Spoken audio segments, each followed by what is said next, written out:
कमी होती कब है? कथा सुनी होगी आपने, भक्ति ज्ञान वैराग, और साक्षात अगर वहां पर है कोई गया है तो वहां भक्ति भी है, ज्ञान भी है और वैराग्य तो अपने आप आ जाता है। अच्छे अच्छे पैसे वाले बड़े बड़े संत जिनके यहाँ कोई भी कमी नहीं है, पैदल नंगे नंगे पैर भागते हुए लौटते हुए दिखाई दिए वो ब्रज रजब है, ऐसी भक्ति है वहां। और जब उनका साक्षात रूप भागवत भगवान का स्थापित होना या उनका भव्य आयोजन करना, ये भगवान को दर्शित कराते, यानी भगवान का दर्शन कराने वाला भव्य लक्षण, तो यहां तो वृंदावन होना ही होना है साहब। आदड़ी अर्चनी वंदनी पूजनी प्रातः स्मरणी इष्ट देव गुरुदेव महाराज, प्रातः पूजनी श्री जखई देव महाराज जी के चरणों में नतमस्तक होते हुए उपस्थित हमारे सभी भागवत पांडाल में विराजमान देवी देवता, पिता तुल्य बुजुर्ग, माताएं बहनें और हमारे बाहर से सभी लोग आए हुए, सबको बार बार अभिनंदन करते हुए भगवान की कथा में प्रवेश करेंगे। कथा सुबह से ही कल से आरंभ है और समय से आरंभ है। कथा का टाइम जो 1 बजे का है वही निर्धारित है और समय हो जाएगी। थोड़ा जल्दी जागिए आप और थोड़ी कोशिश करिए, है? देखिए, जीवन में कभी कभी कोई पल ऐसा आता है, कभी कभी समय ऐसा आता है जब भगवान की चर्चा हो पाती है। और खास करके अब इस समय पहले के समय में समय सबके पास होता था, लेकिन घड़ी किसी के पास नहीं होती थी, समय सबके पास था। और अब घड़ी सबकी कलाई में है, लेकिन समय किसी के पास नहीं है समय। थोड़ी देर चलो कथा में चले। अरे कथा में जाने के लिए समय कहाँ है? तब तक थोड़ा उधर वो कस्टमर, इधर वो डीलिंग, इधर वो फलाना, अनेकों बातें दिमाग में आती। बड़े सौभाग्य से भगवान की चर्चा में जाने का अवसर मिलता है।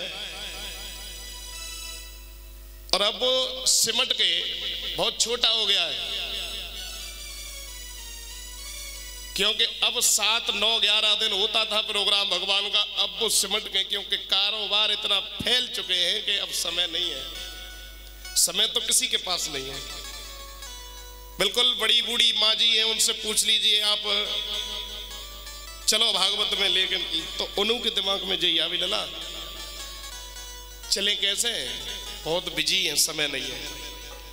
ये बातें उनकी हैं जो कभी स्कूल नहीं गए, बुजुर्ग बड़े बूढ़े जिन्होंने कभी पढ़ाई नहीं की है देहात में, उनसे भी अगर कहो चलो अम्मा जी फलाने काम को चले, लला बहुत बिजी है, 2-4 शब्द ऐसे इंग्लिश के जो फटाफट बहुत जल्दी आते। उन्हें पता नहीं बिजी का मतलब क्या है, लेकिन उनके दिमाग में वो बिजी भर गया है घर में। अब तो पढ़ाई ज्यादा, संस्कार कम। पढ़ाई तो बहुत है, बराबर सवेरे से शाम तक पढ़ाई में, चलो पढ़ाई में टिफिन भाई, खाना भाई, बढ़िया भाई, लेकिन मामला संस्कार में आकर के सिमट गया। क्यों? इसलिए संस्कार कैसे मिले? संस्कार तब मिले जब उनके कोर्स में ये शामिल हो। कोर्स में से देखा है, कभी बच्चों का कोर्स पढ़ के देखा है? पहले आप लोग पढ़े, कोई ना कोई नैतिक शिक्षा की किताब हुआ करती थी, फिर किताब खत्म हुई, कोई ना कोई चैप्टर हुआ करता था। लेकिन अब क्या कोई चैप्टर है? कोई चैप्टर नहीं है हमारे कोर्स में। तो वो क्या जाने कौन एकलव्य थे, कौन द्रोणाचार्य थे, कौन अर्जुन थे, कौन श्री राम थे, नहीं समझ में आता। और रही बची बात, घर में आके खत्म हो जाती है। घर में आए, पढ़ लिख के स्कूल में से घरे आए, ऐसे तैसे बहुत बढ़िया तरह थे। अब मम्मी पापा तो ड्यूटी गए, या कहीं काम से चले गए, घर में बड़ी बूढ़ी दादी और काम करने वाली, अब वो क्यों किसी को संस्कार दें?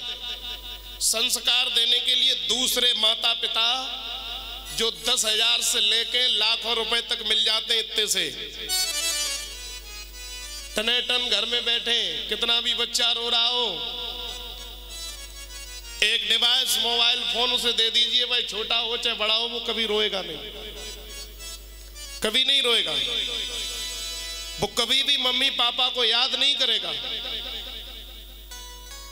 केवल मोबाइल दे दीजिए, और वो भी 5G स्पीड वाला, टनेटन, पूरा काम हो जाएगा। अब मोबाइल लेकर के बैठेंगे तो इतना दिमाग गर्म हो चुका होगा, पूरे दिन तो स्कूल में से आए, शाम को बैठे घर पे, पिताजी आए हारे थके, चुपचाप कमरे में जाके खाना खाया तो खाया नहीं, रास्ते में ही खा लो, सो गए।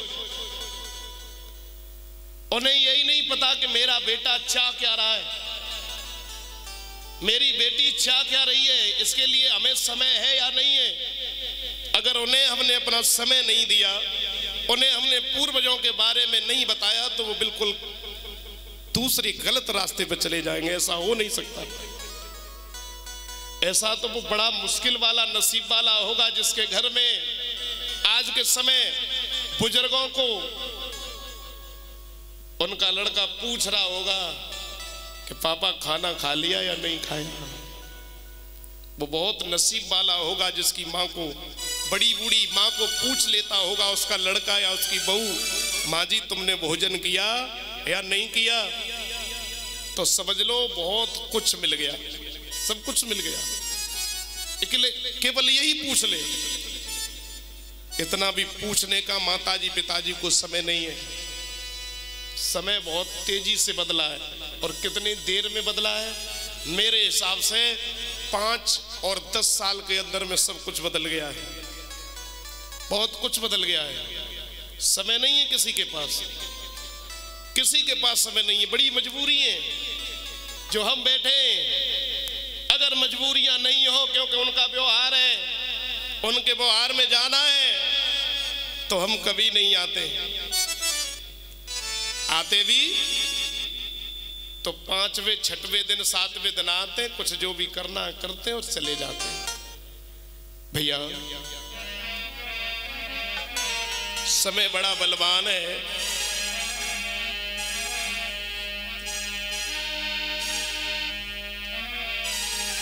गोस्वामी तुलसीदास जी लिखते हैं रामचरितमानस में, हो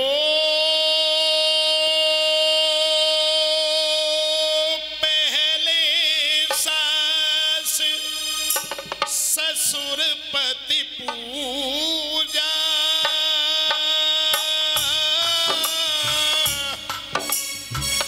जैसे बढ़ी के धर्म नहीं दूजा। सिया राम जय जय राम, सिया राम जय जय राम।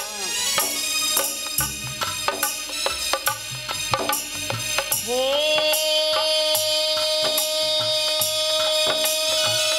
परहित सरस धर्म नहीं भाई,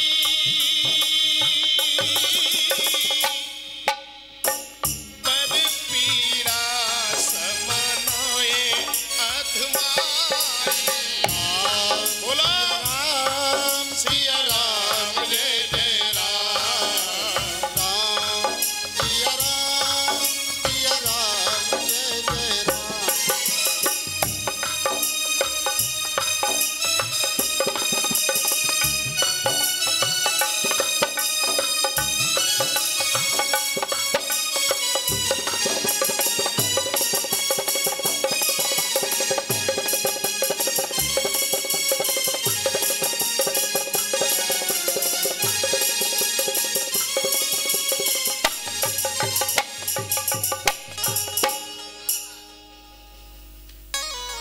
पहले सास ससुरपति पूजा, ओ जा से बढ़ी की धर्म नहीं दूजा।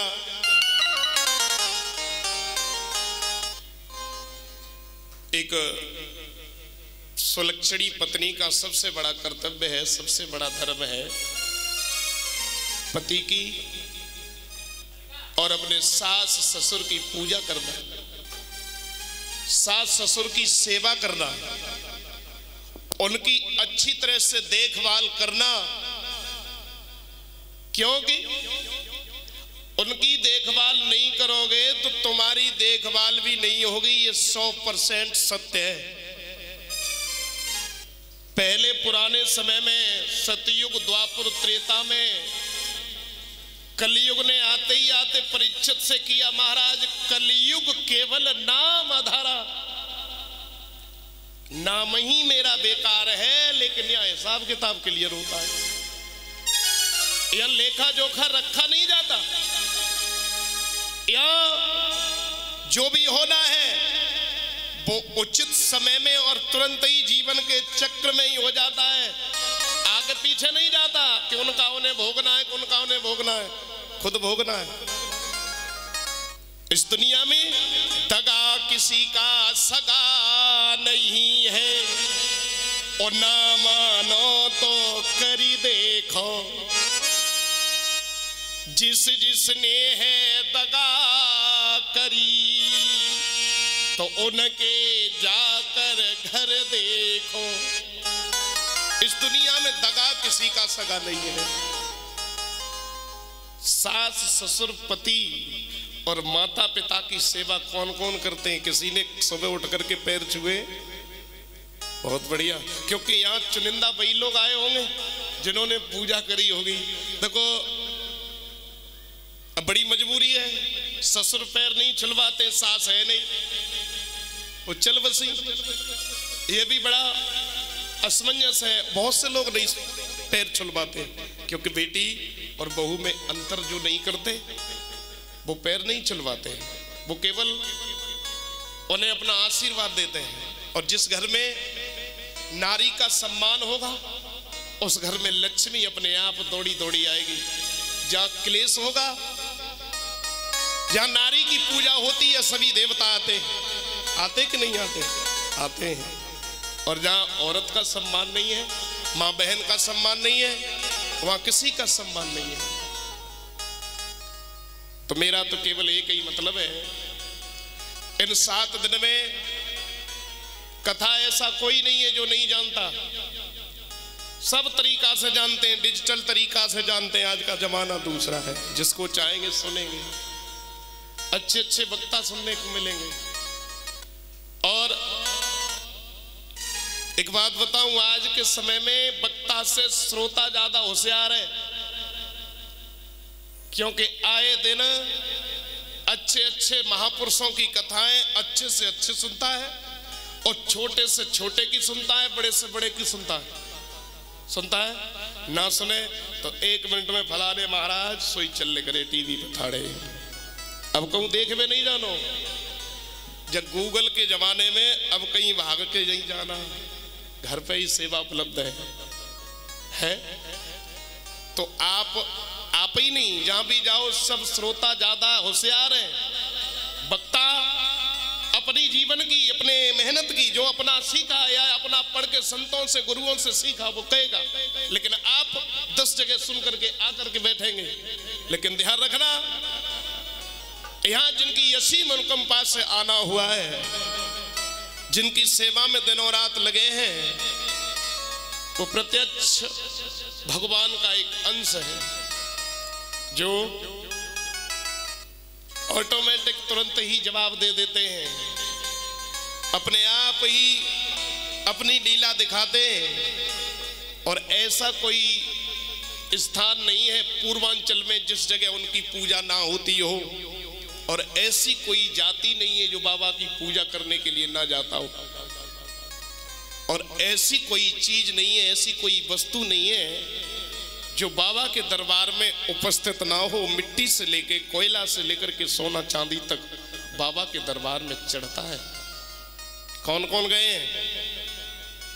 कौन कौन गए हैं? कोई भाई बिधूना वाले तो गए ही हैं सब लोग, फरुखाबाद वाले भी बहुत ज्यादा जाते हैं, बहुत ज्यादा जाते हैं, एक नहीं बहुत ज्यादा, सब लोग जाते हैं। इस महीना में 5 किलोमीटर दूर पहले ही गाड़ियां खड़ी करके पैदल जाना होगा। 36 घंटा लगातार बाबा के यहाँ ऐसी कोई भी मिनट नहीं होगी, ऐसी कोई 1 मिनट रुकना बड़ी मुश्किल की बात है। 20 सेकंड में आगे बढ़ जाओ, नहीं जबरदस्ती धक्का से बाहर फेंक दिया जाएगा निकाल के, मंदिर में खड़े नहीं हो पाए। इतनी भीड़, जहां पर लाखों नारियल एक दिन में चढ़ जाता है। उनकी नजर में हर एक इंसान है, कौन आया किसने क्या किया, सबकी देखभाल करने वाले बाबा की असीम अनुकंपा से बाबा के तुच्छ सेवक का तुम्हारे आगमन हुआ है। और आप लोगों से ज्यादा बाबा की महिमा कौन जानता होगा, जिन्हें प्रत्यक्ष तुरंत ही 1 मिनट में, 1 ही मिनट में कोई बढ़िया से बढ़िया इंजेक्शन लगाते फिर भी खड़ा नहीं हो पाता उठ के, बहुत बढ़िया इंजेक्शन बड़े से बड़े फिजिशियन का लगता फिर भी कुछ नहीं होता, लेकिन 1 ही मिनट में आराम मिला। उस दिन से बराबर बहुत अच्छा है। और ऐसा ही सबके प्रति बाबा का व्यवहार है। बाबा सबकी कृपा करते हैं, बाबा सबका ध्यान रखते हैं। बाबा की इस पूर्वांचल में, पूरी पश्चिमी यूपी में बाबा का डंका बाज रहा है। ऐसा कोई क्षेत्र नहीं है जहां पर बाबा की पूजा ना होती हो और जहां बाबा के घर में कुरानबाद ना होता हो। हम और आप सब लोग मिलकर के